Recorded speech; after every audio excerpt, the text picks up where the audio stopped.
You. Ah, okay. Hi there. How are you? I'm well. How are you? That is my note taker that's here, so you are welcome to remove that. If you would like, that's fine with me. No, no worries. No worries. No worries. So tell me, Sherry, what have you been doing in investing? Have you been doing rehabs, flips, or Oh, let me get you all. Hold on a second. You are whispering to me. Let me get. All right. Mic check 1 2 1 2. can you hear me now? Yes, sir. I can. Yes, Okay. sir. Okay. Just maybe a little bit of background from you on, what you've been doing in the investment space, what you want to start doing, and give me a little bit of background. It always helps. Okay. Yep. I've been rehabbing and flipping homes since around 2005. Okay. Here in Charlotte and in the Winston-Salem area. I've been a big part of the Charlotte RIA, worked with Linda Dana there. And so I've never done anything with new construction. And Linda has a weekly meeting that she does for full-time real estate investors on Wednesday mornings. Yep. Um, and she had mentioned she enjoyed working with you all. And so I thought, well, let me just reach out and see what's happening. So yeah, I'm curious about the new construction space and how the pricing works. I've been to your website, so I've seen the different types of homes that you buy. I'm curious about how far out of Charlotte you go, if at all. Your timing, she mentioned, was 90 to 100 days, I believe there Yeah. is what y'all do. So yeah, and the financing. Do you guys have in-house financing, or is that fully, these are all my questions. Of course. Great questions. Great questions. You've been doing the hard part. Let me just put it that way. Rehabs and flips are, um, like a box of chocolates, right? You just never know what you're going to get. Uh, I think we actually started this business. We've been in business for 10 years, and we began as a rehabber for American Homes for Rent. So we were doing their work in four states for them, and what I really realized is, man, it is a super hard business to scale and to get right every time. You just don't know how far back you got to peel the onion to where that becomes a decent looking project, and um, so you're going to find this really easy. You're going to love new construction. You're going to be like, what? Why have I not done this all along? I think one of the things that coming from a rehab background and that level of experience, I mean, you've been doing it for a long time, 21 years, uh, is that you're giving up control of the project for somebody else to just take over, right? When you're in a rehab flip, you're calling the shots probably most of the time, or I don't know if you've been managing your own projects or had a GC manage the projects, but so much of it is very intimate. And if you have an electrician that's doing a horrible job, you pivot and you have the ability. And I think, the investors that we work with that really come from a significant background in the rehab business, I think find that part difficult, right? Handing over control to somebody else. Um, so I know what you are thinking, okay? But I will tell you this. Um, when you have a builder that has a program and a plan of not only how to execute, but also to how to communicate. The things that you get back are really time, and that gives you scalability, right? If you're able to find the next deal because you don't feel compelled to drive out and see if something's actually happening on your project, you've just gained a lot of time back. And that's what we really set out to do in the way that we built this. This is the new home construction part was actually built for American Homes for Rent. When they pivoted away from doing rehabs for rentals, they started doing rental communities, and we started building for them. And then I realized there's this huge segment of investors like yourself who really don't have an available builder with a preset set of plans that make that part of it easy, right? I can find a lot. I know how to search deals and I can find, things in tax records and things like that. Those are tools. But then how do I take the math of that lot and make sure that it's going to work for the end result, right? You've gotten used to it with the rehabs flips and say, oh, I can look at the condition of that and I can roughly say, oh, that's a $30,000 rehab. And I know that if I buy it at this, I think the retail value of this is this. We wanted to put something together that gave you the tools to have that front end math and early enough in the process that you were able to get out if you needed to, like during due diligence, does it still make sense? So that you're not out a bunch of money on a deal that's bad. So a couple of things that I will send you, Sherry, are a full list of our plans, the brochures for those plans, so you can see what the floor plans look like, what the elevations look like, square footages, all that information, and then the spec levels that go along with those plans. So we have three different tiers, budget tier, standard, and then an upgrade tier, which have different features in there. And so we give you the sheet that gets that information to you as well. And then the pricing, which is fixed pricing. We want to make sure that certainly at least the first few projects we've got with you, you are looking at something that's really the number, whether lumber goes up or lumber goes down, that's the number that I'm going to plug in and use for it. So I'll send you all of that. And then one other sheet that goes along with that is it's a dimension sheet that gives you the footprint of the house.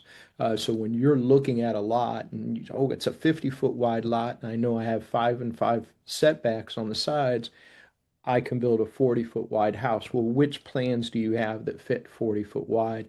And that's all in one sheet, so it's easily accessible as well. So let's talk about schedule communication, and then you had questions about financing as well. So let me address some of those. Um, when we begin a project with you, we want to make sure that we're communicating proactively through every step of that. So you give us a lot to look at. We give you the lot numbers back on that while you're in due diligence. So what I'm referring to is that I'll give you pricing for the house, but we haven't really addressed what we need to do to the lot in order to make it buildable for that house. So that could be clearing a lot of trees. Maybe it's clearing none, but we want to go through and give you a number for what needs to happen on the horizontal to be able to put that house on.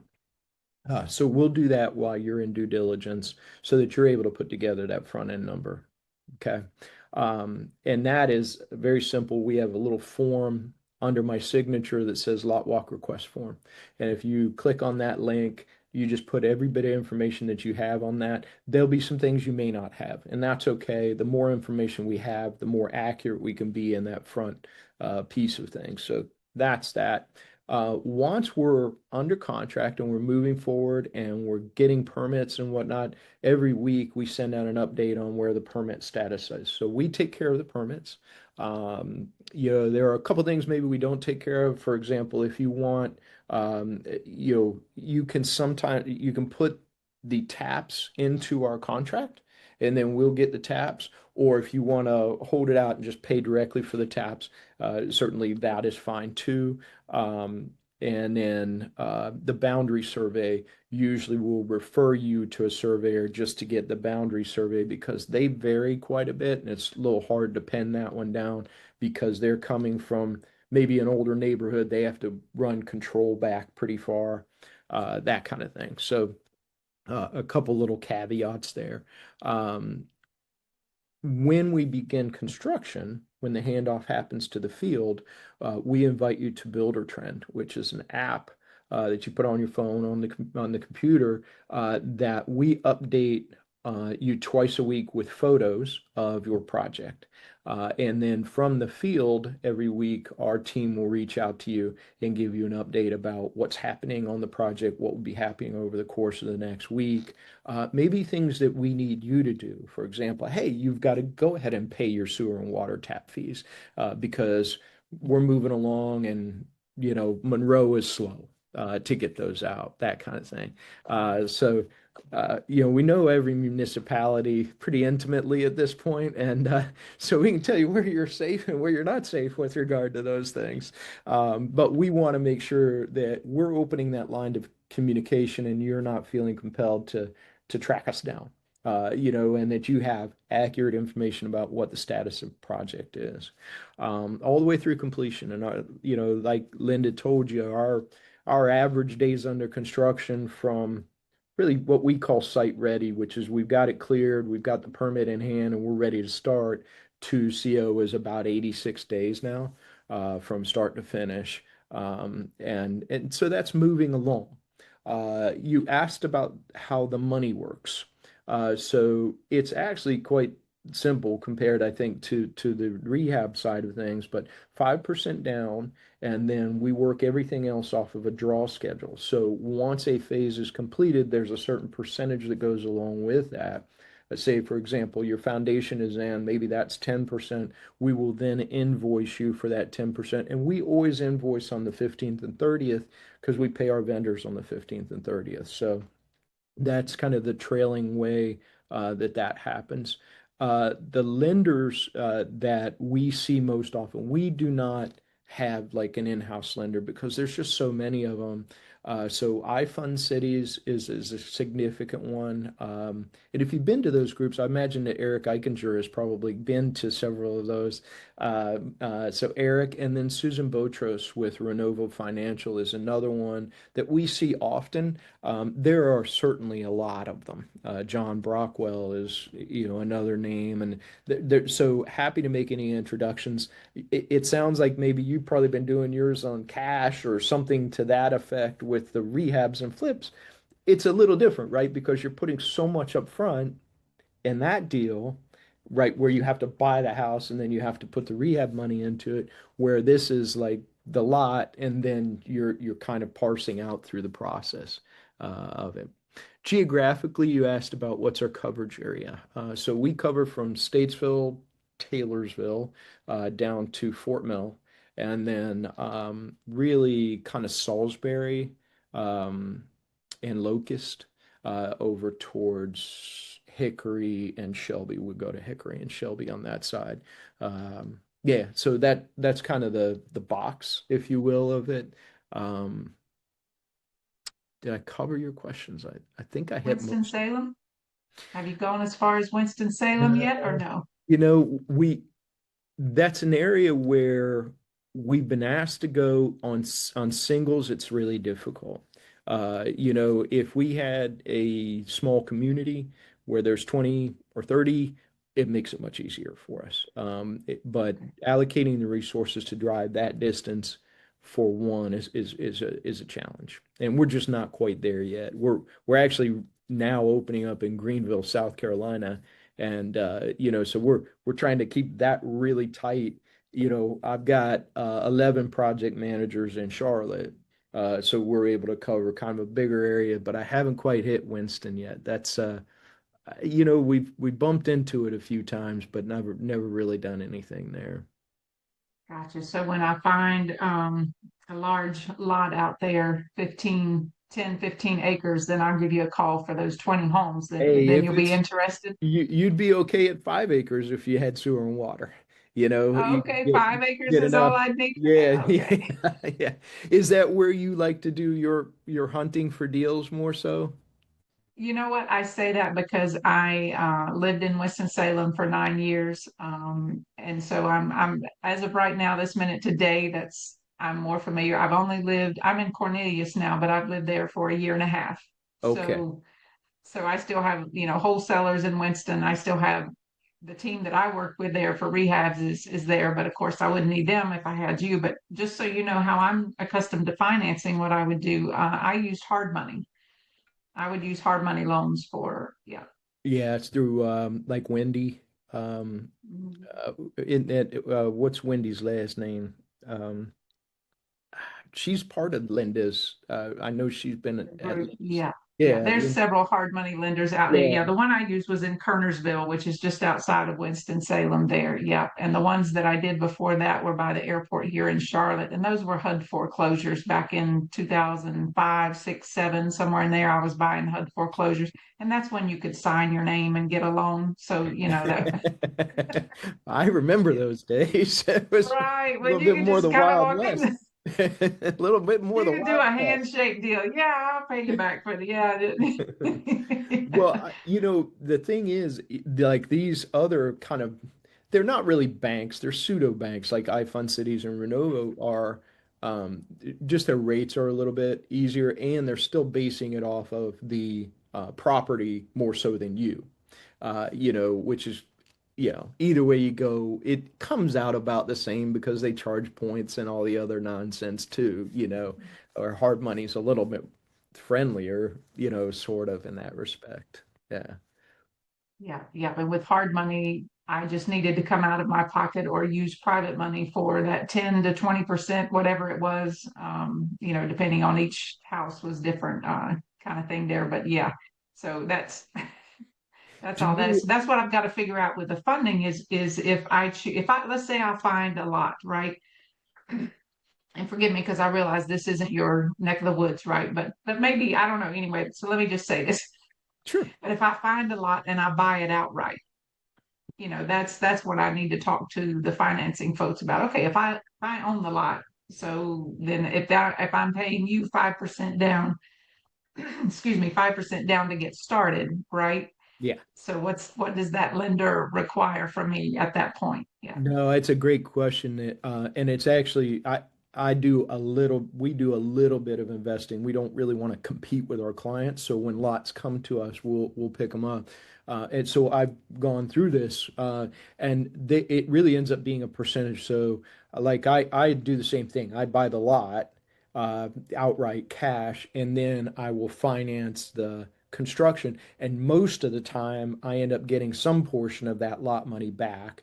So it ends up being either 75 or 80% of the, total value of that thing. So I end up getting, the lot, some of the lot money back. In some cases, it's actually fairly significant if you want to go that far. I'm usually more risk averse, so I only take a little bit, so I'm only worried about what I've got, in the house most of the time. But yeah, it is actually pretty straightforward as far as, you know, they're counting that as equity, I guess is probably what your question is. Yeah. Exactly, exactly. Now, how do you when each of your plans, so let's say I have a lot and I pick this middle of the road house. So I'm done at that point? Is that what you're saying? Like as far as I'm not picking out faucets and sinks and countertops and paint colors, or how does this work from an investor's standpoint, right? I mean, I'm also a real estate agent. I do have a license, but I introduce myself to folks. I'm an investor with a real estate license, right? So retail real There is estate a is key distinction, isn't there? yes, there is. Because you call me, Brent, to tell me you want to sell your house. I'm going to play 20 questions with you to try to figure out why you're not trying to keep it and have it as a rental property, right? That's just Yeah. my mindset. Yeah, yeah. Yeah, yeah. You do have the budget series. So we have budget, standard, and upgrade series. In the budget series, we don't give you very many options at all, but you do have color packages. So Okay. it's a matter of going through and say, oh, I like that color package, right? So exterior, interior. In the standard series, you have quite a few options. So you'll I'll send you the spec level and you'll see, okay, you have a tile backsplash, you have this countertop and white shaker cabinets, and you can go a lot of different directions with how many options you want to put into that. But you do have color selections and all of that. So, we have maybe 4 or 5 different granites, and then you would have quartz options and that kind of thing where you can select and make it your signature. We have a lot of clients that, all they want is black hardware, right? So we have a black package, right? So that if you're going to rent it out, we have rental package, right? Which is going to be full LVP, vinyl blinds. We're putting in the refrigerator, so that's a package. But what we didn't want to do is have you feel compelled to go and pick out the plumbing fixtures. All those things you're probably very used to doing. So we have a national contract with Moen, and we put together Moen packages, and that's part of what's in there. You just get, really are choosing, hey, I really want chrome, or I want black, or I want, gold, those type of things. And then like in our upgrade series, most of that is already upgraded. So we tile on the showers, and we have some really beautiful packages that you get to select on from those. That way we're still standardized, right? It's still an efficient process because we're not having to go through and pick every item. It's packages, and then that was the best way that we could figure to do that and still make it something that you can make yours. You know what I mean? Where, each one of the, Sherry's homes is going to have this in it, you know? Okay, I got you. And when you would mention site prep, lot prep, the work that needs to be done there, is that included in your price or is that an extra fee to be paid? No, because it runs all over the gamut. You think about a lot that's sloped like this compared to a lot that's like this. We're going to have a lot more grading to do. If it's fully wooded, we're going to have. So when you're in due diligence on a lot, let's say you have, and I would say anytime you get under contract on a water and sewer lot, get 14 days due diligence. If it's septic and well, get at least 45, because there's a lot more that we have to do in that in terms of figuring out, well, will it perk? One, how much space does it have for it? If it's only perking for 2 bedrooms, is still a good buy or not, right? So there's a lot more research that has to go into that. But if you get 14 days due diligence on a standard sewer and water deal, we'll come out, and we will assess what we have to do to that lot to make it buildable. And that is what we call a lot factor. So we'll send you all the numbers for that. That way you're adding that to what the base house is, and you have your starting math to know, does this whole thing make sense? Yeah. So we want to hit that while you're in due diligence so that you're not out much if it's like this isn't going to work, or I need to retrade that deal on the land to make it work. Okay. Are your houses built on a slab or crawl space? Do you do basement homes? 90% of what we build is a slab. Probably 10% is a crawl space. Where we can try and make a slab, we try and make a slab, just from an economic standpoint. And Sherry, are you keeping most of this for rentals yourself? Is that your MO? I've never done new construction, so everything I've done has been for rentals in the past. So with new construction, it's just a matter of looking at your price list and seeing if that makes sense to go Yeah. ahead and flip it, do a flip with it that way. And, so I'm curious to see what your numbers are on. I would like to just to let you know my plans is to build a development out with affordable housing kind of thing. Looking at land in Gastonia, Gaston County, so you can tell me if I need to leave that alone, possibly Salisbury. You know what I mean? Yeah. Those are some of the areas, and I'm from Taylorsville. That what are the chances that you would say the name of Taylorsville right when you were saying your little? Like I usually tell people, yeah, I grew up in Taylorsville, close to Hickory. No, I never heard of Taylorsville. Yeah, well, never mind. But then you said right. Right, right. So Yeah, right. so that is, I'll give you that math so that you're able to know by house plan, like, oh, the Arlington 2.0 is 160K. Okay, I have that, but everything that we're sending you is on a slab. So those numbers are all based on a slab. I try to avoid crawl spaces just for all the trouble that is caused in a crawl space. As you know, renting them out, there's always some nonsense that's happening underneath there. And, Yeah, so we try to grade that out if we can. Very rarely do we do a basement. They're just, you know, it's a special lot. And the thing is, if you look at it from a rental perspective, basement almost never pays for itself. Unless you doing that bottom level is like an ADU, almost its own little rental, maybe that would work. I'm not sure. Uh, but it's a challenge. We did one in Mooresville for a private equity group, and they are doing just that, where the bottom is a separate living unit to the main level, which I'm not sure how that works exactly for them, but okay. Uh, and then if you just get a crazy slope lot, then yeah, we're going to end up doing a crawl space in most of those cases. And the thing is, the rental math numbers don't really work over a retail value of about 3 to 350. They just don't work. So, you're kind of looking at where that all lays out, and to get a basement in that is almost impossible, you know. Do you do Yeah. any short-term rentals on any of what you do? Mhm. I Everything's don't. long. Yeah. Yeah, everything's long term. Yeah, I have several friends, investors that are involved in the co-living and pad split type spaces, all that.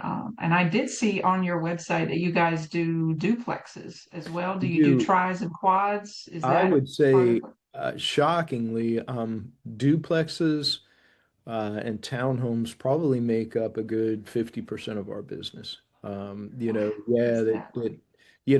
and so when I send you this, it'll have duplexes in there as well as a couple of our townhome product, and then an ADU product that we also build. But yeah, I mean, when Mecklenburg County and many of the counties around changed their UDOs to try to allow for higher density on single family lots. That changed some of the dynamic. I still don't necessarily call that affordable housing, just in Mecklenburg County, almost improbable. But in the outer areas like Mooresville and Troutman and Monroe, you can accomplish that. So yeah, we've got quite a variety of duplexes just because we get quite a variety of lot shapes and sizes and needs. Okay. I was taking notes here. Now let me ask you this. Let's say if I come to you with, and I own a lot, and I come to you first week of April, and I've picked out a house plan, and this is what we're going to do. Typically, how far out are you? And I know this is probably a crystal ball question, so forgive me, but I have to ask, right? Sure. Like if I'm coming to you the first week of April with my lot, and here's my house plan, what's your days to groundbreaking kind of thing? Well, it depends on the location and what they will allow us to do. So some municipalities will allow us to clear while we're getting permits. Most won't. We will have to get permits first.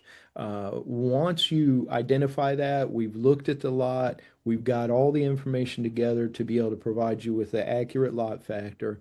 Then it's a matter of going through the agreement process. Okay, do you want black hardware? Do we want to do full LVP? And we're getting that information together usually within a couple of weeks. More it's on the client making decisions than it is us getting them the information on what the numbers are for it.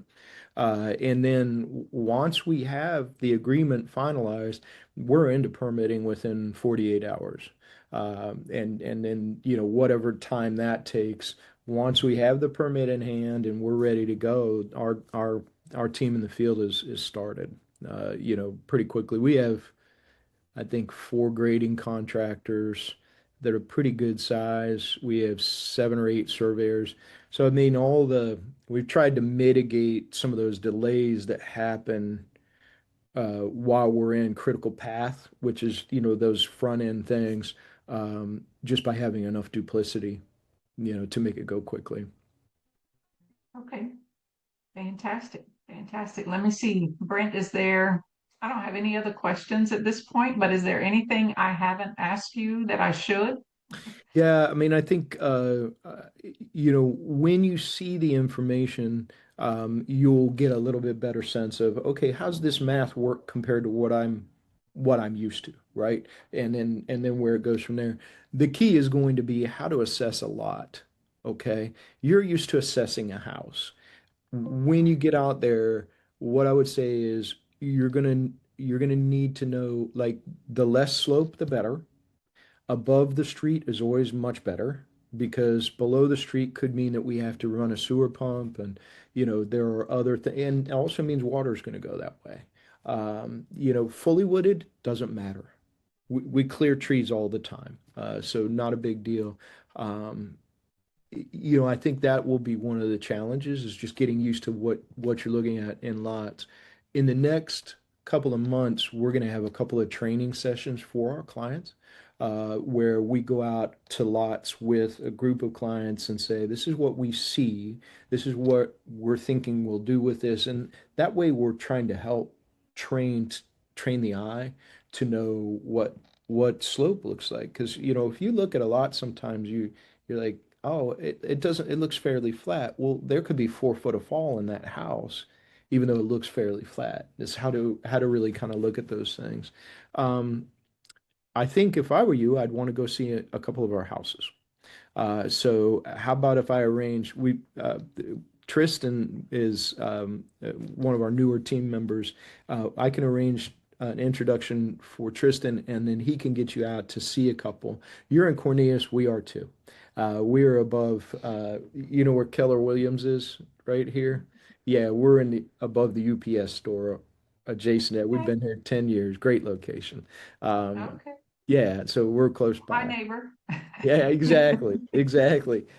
So love to get you out. I think it's important that you see, like, is this the quality that I want, right? And do I feel like I can sell this or rent this, as whichever the case may be.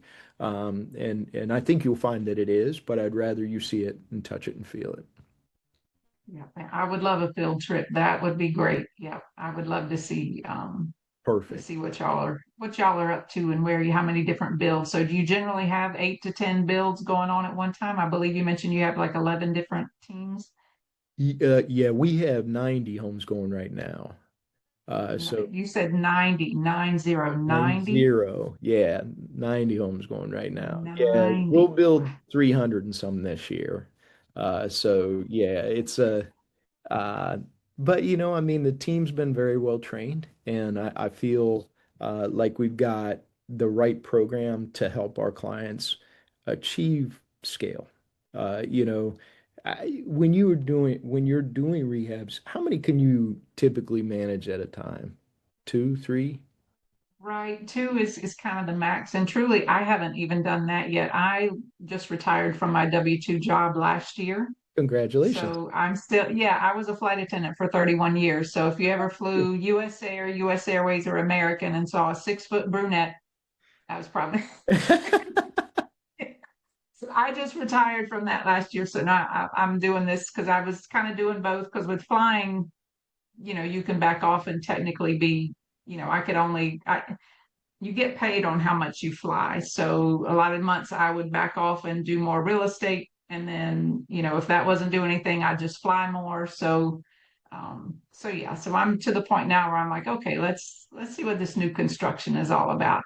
Yeah. That's great. Well, that's our objective is if you want to scale, this gives you the ability without having to spend so much time involved in it. And I think that's the biggest thing for us was what can we do for our clients that makes it easier to do what they need to do and what they do well. And it sounds like you got a really depth of experience in finding properties. And I got to tell you, I think that's the hard part, you know. You're right. Yeah. Yeah, building is easy, you know. Mhm. I mean, with the right partners, I think it is easy. And I always love it when we are referred from another client, like Linda. As a matter of fact, we were talking about Linda today, which is very funny because she's got another one in front of us. So, you know, uh, get a chance to build for her again. Yeah. Yeah. Yeah. Well, you guys have been the topic of conversation for the last two Wednesday mornings at her Wednesday morning breakfast meeting for full-time investors. Oh, no So kidding. Okay. gears have been burning between 9 and 10 a.m. on Wednesday mornings. Wow. Yeah, Okay. she's been talking you up quite a bit. So Yeah, it's this has been the most fun. I mean, I've been building houses in Charlotte since 1989, and building this company over the last 10 years has been an absolute riot because I feel like we are serving people in a capacity that most builders don't pay much attention to. I love working with investors because you're looking at the math of it and the statistics, and when something works for you and you like the process, you're going to come back to me. Where I built in the Peninsula, the Point, as a custom home builder for years.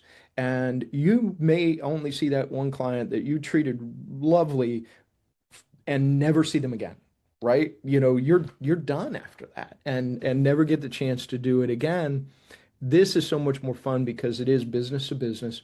We're looking at options to make sure that you're making money at the deal, because if you don't make any money, you're not going to do it again. And it just really builds on itself, and so that's been a riot. It's been a lot of fun. And I've built a really great team um, around us that love doing it too. And you know, makes all the difference, doesn't it? Yeah, You yeah, stuck with fantastic. being a flight attendant for some time. That I tell you, I credit you with that. That could not have been easy all the time, because it seems like in the you know, industry there, it's just always a dogfight. You see pilots on strike, you see flight attendants on strike, and it's just a tough business. Did you by chance start with Piedmont Air? You know what? Piedmont and US Air merged in 89, Okay. and I started with US Air in 94. Okay. Okay. So So just yeah, that. so I didn't graduate from college till 92. So I was still trying to find my way, right? So Okay. Well, so many of the Piedmont Air folks loved Piedmont. They loved yes. Piedmont. And then they got bought out. It's like you still see that they had their little Piedmont tag on everything because they were so proud of that. I think that was a wonderful business. I know it was. Uh, Mhm. so Yeah. yeah, Yeah, I that's was grateful in training with US Air. They told us every day change is the only constant. And if you can't deal with change, this is not the industry for you. I mean, every single day, that was the first thing they said. And they were right. So I just learned to keep that, you know what, this is a job for fun. If it falls apart tomorrow, okay, we'll see what happens. And I turned around twice and, 30 years had passed. So, yeah, but it's truly a job that hooks you with the flexibility that yeah, that's how it hooks you. And so you truly build your own schedule and choose your flights, and the more senior you are, the better your trips are, yeah, so it makes it hard to leave. So if you fly and you see a lot of older men and women out there, that's why, because they reach a point where they're triple dipping, right? yeah, And I yeah. knew I didn't want to stick around till I was triple dipping. I was like, you know what, I'm out. I Let me just go do real estate. Did you have a particular flight that you liked to be on? You know what? I stayed in two time zones generally. I tried the international flights. I flew one international trip every 10 years just to see if I would like it. I hated them every single time because they don't get to a hotel room till 4 or 5 o'clock in the morning. It's staying up all night. I tend to say what I'm thinking if I've not slept, and that was not conducive to my future employment. So, for me to keep a smile on my face and be kind to strangers, I needed to be asleep when it's dark outside. So I generally, like, for me, the country ended Denver, Kansas City, Dallas, Texas. Like, Yeah, if yeah, I went to the West Coast, there was some really good reason I was going to the West Coast. But pretty yeah. much I was up and down the East Coast and around Florida. Like my last year, 2 years of flying, my favorite destination was Sarasota, Florida. Okay.